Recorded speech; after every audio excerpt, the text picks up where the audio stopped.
सबसे पहले तो मैं महावीर की धरती जमुई को नमस्कार प्रणाम करता हूँ। और ये कुशवाहा समाज की बैठक नहीं है, एक संस्था है अखिल भारतीय मौर्य शिक्षक शिक्षा मंच। उसी के तत्वाधान में राम वृक्ष प्रसाद शिक्षक सम्मान समारोह, राम वृक्ष प्रसाद उत्कृष्ट नागरिक सम्मान समारोह और मुंद्रा देवी प्रतिभा सम्मान समारोह का हर एक जिले में संस्था के द्वारा आयोजन हो रही है। और ये हमें लगता है कि 7वां जिला है जो हम जमुई में आए हैं। यहाँ भी हम लोग जो उत्कृष्ट नागरिक हैं, समाज सेवी हैं, जो सेवा के क्षेत्र से जुड़े हुए हैं, वो लोग छात्र छात्राएँ जो बढ़िया कर रहे हैं, अचीवमेंट कर रहे हैं जो लोग, उनको, और वैसे जो शिक्षक हैं जो बीपीएससी से शिक्षक में बहाली हुए हों या सेवानिवृत्त जो शिक्षक हैं, उनको हम लोग सम्मानित करने का काम, उपस्थिति पत्र देने का काम करते हैं। यहाँ भी लगभग 500-550 लोग टोटल मिला करके हम लोग आज उनको सम्मानित करेंगे अखिल भारतीय मौर्य शिक्षक शिक्षा मंच के तत्वाधान। समय चुनाव का है, जिस तरह से वोटर अधिकार यात्रा को लेके विपक्षी सारे सड़क पर हैं और संसद में आप देखें कि एक नया कुछ कानून आने जा रहा है जिसके आधार पर मतलब अब मुख्यमंत्री हो, प्रधानमंत्री हो या जो भी मैंने दायरे में है कि भाई जेल एक बार गए अब उनका राजनीति समाप्त, तो नए नए कानून बहुत सारे आ रहे हैं। देखिए, मैं ये दोनों बात पर सिर्फ एक चीज कहना चाहता हूँ। भारतीय जनता पार्टी और एनडीए गठबंधन जो है ये अब पूरी तरह से जान चुकी है कि इस बार 2024 में हमने बहुत जगह पे वोट का हेर फेर कर करके हम सत्ता में आ गए, लेकिन आने वाला समय आगे में अब हम स्पष्ट रूप से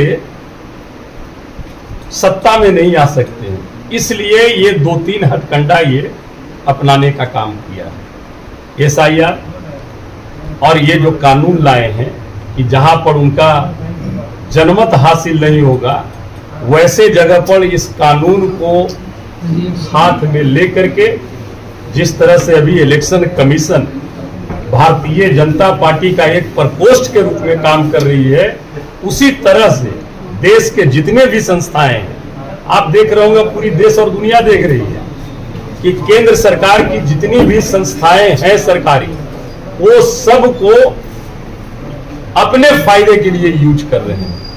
और SIR एक बहाना है, रियल में वोट चोरी करना इनका मकसद है। और खास करके वैसे जो इंडिया गठबंधन का जो कोर वोटर हैं उनको चिन्हित कर करके उनको वोट देने से वंचित किया जा रहा है। आप पत्रकार बंधु हैं, जब वोट देने का अधिकार ही नहीं रहेगा तो फिर रह जाएगा।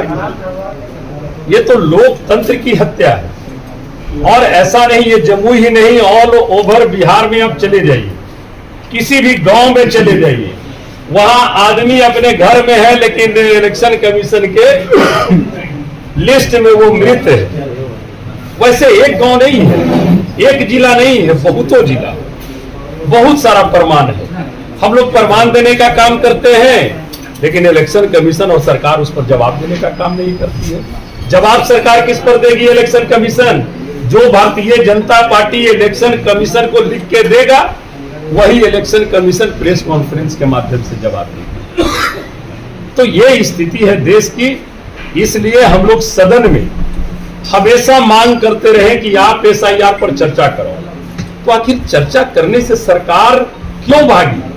क्यों नहीं सदन चला करके उसने SIR पर चर्चा की?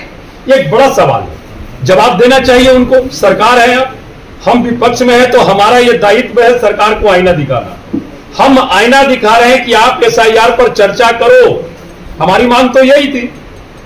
लेकिन सरकार एकदम चुप्पी साधे हुई, SIR पर कोई जवाब नहीं। आपने देखा सुप्रीम कोर्ट ने भी जब इसके पहले भी कहा, हेयरिंग में भी कहा था सुप्रीम कोर्ट ने कि आधार कार्ड को और जॉब कार्ड को इसमें शामिल करना चाहिए था। उस पर भी इलेक्शन कमीशन इतना बार प्रेस कॉन्फ्रेंस किया, एक बार भी वोटर ID कार्ड और सुप्रीम कोर्ट ने जो बातें रखी उस पर कोई चर्चा किया? कोई चर्चा नहीं। तो ये सीधा सीधी लोकतंत्र का हमला है। हम लोग सदन से लेकर सड़क तक इसकी लड़ाई लड़ेंगे और किसी भी कीमत पर वोट चोरी हम लोग नहीं। जिस प्रकार से चुनाव बिल्कुल नजदीक है, लगातार प्रधानमंत्री भी आ रहे हैं, अमित शाह भी आए, और जिनको आप कह रहे थे कि चाचा जी जो मैंने दूसरे अवस्था में चले गए हैं, लगातार घोषणा कर रहे हैं ये दे देंगे वो दे देंगे, और अब क्या ये ध्रुवीकरण करने की स्थिति में फिर से आ गया? जिस तरह से अभी जो सभा में गया में पहुंचे थे मोदी जी, अब घुसपैठिया शब्द का प्रयोग किए, बांग्लादेशी, रोहिंग्या, ये सब जो लगातार लाया जा रहा है, क्या फिर से ध्रुवीकरण करेगा एनडीए? हमको भारतीय जनता पार्टी के प्रवक्ता और इलेक्शन कमीशन बता दें, इन्होंने जब एसआईआर लाया था तो सिर्फ एक ही बात बोला था एसआईआर पर कि हम घुसपैठियों को वोट देने का अधिकार नहीं देंगे, हम उसके साथ हैं। लेकिन एसआईआर गहन पुनरीक्षण कार्य किए, बिहार में कितने घुसपैठिए मिल गए, कितने घुसपैठिए मिले? जवाब दे देना इलेक्शन कमीशन। कहां बांग्लादेशी मिले, कहां पाकिस्तानी मिले, कहां रोहिंग्या वाले मिले, कहां नेपाली मिले? अब उस पर कोई सवाल नहीं है। इन्हें तो जब ये पुनरीक्षण कार्य किया और जब कोई भी घुसपैठिए इन्हें नहीं मिले, इनको तो स्पष्ट तौर से ये जवाब देना चाहिए कि हमने जिस चीज के लिए किया था कि घुसपैठिए यहां मिलेंगे, कोई भी घुसपैठिए नहीं मिले हैं, इसलिए एसआईआर को हम वापस लेते हैं। कहां किया उन्होंने? अब जब ये कर रहे हैं उसके बाद फिर कभी भी इलेक्शन कमीशन ये नहीं कह रही है कि हम दूसरे देश के लोग हैं उनको हम रोकने का काम करते हैं। हम भी चाहते हैं, हम भी देश के नागरिक हैं, हम भी नहीं चाहते हैं कि कोई दूसरे देश के कंट्री का व्यक्ति हमारे यहाँ वोटर आईडी कार्ड और आधार कार्ड से जुड़े, हम भी नहीं चाहते। बिहार में कितने जुड़े बताते हैं हमको। ये रोहिंग्या की बात करते हैं, माननीय मोदी जी आते हैं, कहेंगे 44 सभा होगी। हमने कहा कि 44 नहीं, माननीय मोदी जी 144 सभा भी कर लेंगे तो इस बार बिहार के महान मतदाता मालिक ने मन बना लिया है कि तेजस्वी प्रसाद यादव जी को महागठबंधन से हम मौका देंगे, सेवा करने का निश्चित तौर पर मौका देंगे। राजद के एक बड़े नेता हैं, आशंका व्यक्त की है कि जिस तरह से सड़क पूरा गर्म है वोट अधिकार यात्रा को लेकर के, कहीं न कहीं लोग चुनाव को ही डिसमिस कर देगा और हो सकता है कि राष्ट्रपति शासन लगा दे बिहार। देखिए, भारतीय जनता पार्टी कुछ भी कर सकती है सत्ता पाने के लिए और सत्ता में बने रहने के लिए। ये लड़ाई सिर्फ बिहार की नहीं है, बिहार जन आंदोलन की धरती रही है। बिहार से नए नए क्रांति जब पैदा होती है तो पूरे देश में फैलती है, और जिस तरह से शुरुआत एसआईआर को मिला है यहाँ वोटर अधिकार यात्रा के माध्यम से, मैं समझता हूं ये आग पूरे देश में फैलेगी।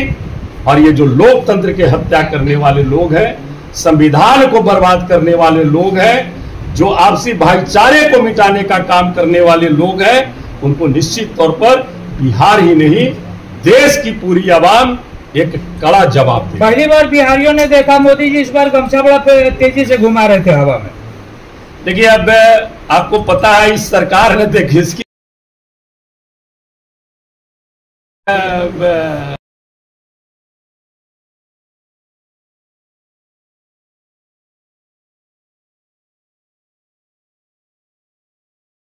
नीतीश कुमार जी हैं जो कहते थे, सदन में कहा था कि बिजली कहीं फ्री देने का चीज है जी।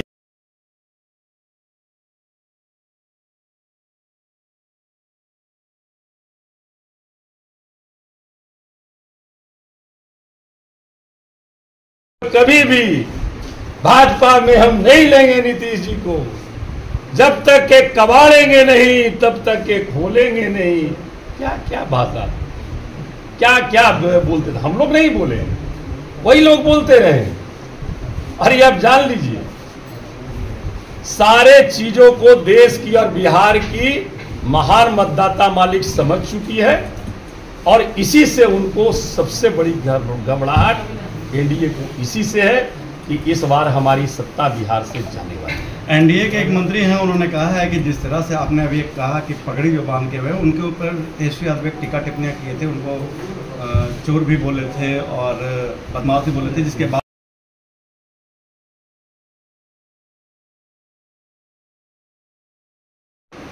माफी तो उन लोगों को